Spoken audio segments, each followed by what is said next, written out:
News பார்த்தீங்கன்னா வந்து ethanol 20 பத்தி வரப்போற ப்ரிலிம்ஸ் அல்லது மெயின்ஸ்ல கேட்கறதுக்கு கண்டிப்பா வாய்ப்பு இருக்குது. ஸோ நம்ம டெய்லி யூஸ் பண்ற பெட்ரோல்ல வந்து 20% பெட்ரோலுக்கு பதிலா 20% எத்தனால் கலக்குறாங்க. ஸோ இதனால வண்டிகள் வந்து பாதிக்கப்படுமா அப்படின்னா பாதிக்கப்படாது.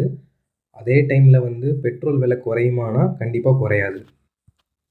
அப்புறம் எதுக்கு இந்த எத்தனால் 20 வருது அப்படின்னு கேட்டீங்கன்னா, 2 முக்கியமான விஷயம் இருக்குது இதுல.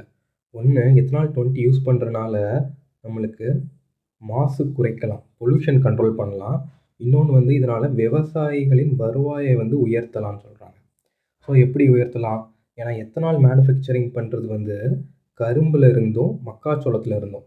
கரும்பு, மக்காச்சோளம் உற்பத்தி பண்ற விவசாயிகள் கிட்ட இருந்து வாங்கும்போது அவங்களுக்கு வருமானம் வந்து உயருதுல்ல.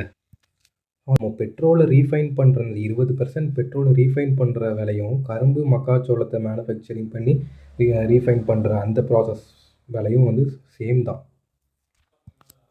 ஸோ இதனால வந்து நமக்கோ, கவர்மெண்ட்டுக்கோ லாபம் இருக்காது. ஆனா, அந்நிய செலவாணிய குறைச்சிட்டு, உள்நாட்ல வந்து நம்மளோட செலவ குடுக்கும்போது, நம்ம வந்து எக்கனாமி வந்து டெவலப் ஆகும்.